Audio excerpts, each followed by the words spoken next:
সালামু আলাইকুম রহমতুল্লাহ। তো আমি আমাদের বরবটি ক্ষেতের ভিতরে বরবটি তুলতেছিলাম, তো হঠাৎ একটা শব্দ শুনতেছি। একটু ক্লোজ আসেন, একটু একটু দেখাই। এই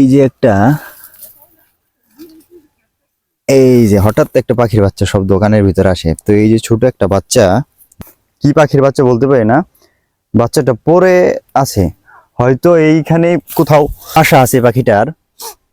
কিন্তু খুঁজতে হবে এখন, যে দেখি কি করা যায়। বাচ্চা, ছোট বাচ্চা দেখেই মায়া লাগে, স্বাভাবিক, কত নিষ্পাপ একটা বাচ্চা। তো দেখি যদি বাসা পাই তো বাসার ভিতরে ফেরত দেব, আর না পাইলে এটাকে আর কি করা যাবে। আমার আবার পূর্ব কিছু হ্যান্ড ফিডিং এর অভিজ্ঞতা আছে, তো দেখি এটা কি করা যায়। অনেক খোঁজার পর আমরা পাখির বাসা পেলাম না, তো এর জন্য বাচ্চাটাকে নিয়ে চলে এসেছি। বাচ্চাটা অনেক ক্ষুধার্ত মনে হচ্ছে, এই যে একটু পর পরই হা করতেছে, একদম অনেক ক্ষুধার্ত।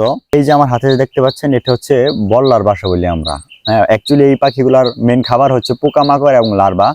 তো আমরা এই বল্লার যে লার্ভা আছে এখানে ভিতরে, এই লার্ভা গুলা দিয়ে দেখবো পাখি খায় কিনা। এই যে লার্ভাটা দেখতেছেন, এগুলো হচ্ছে মেন খাবার পাখির। দেখি খাওয়াই। একদম অনেক ক্ষুধার্ত মনে হচ্ছে পাখিটা।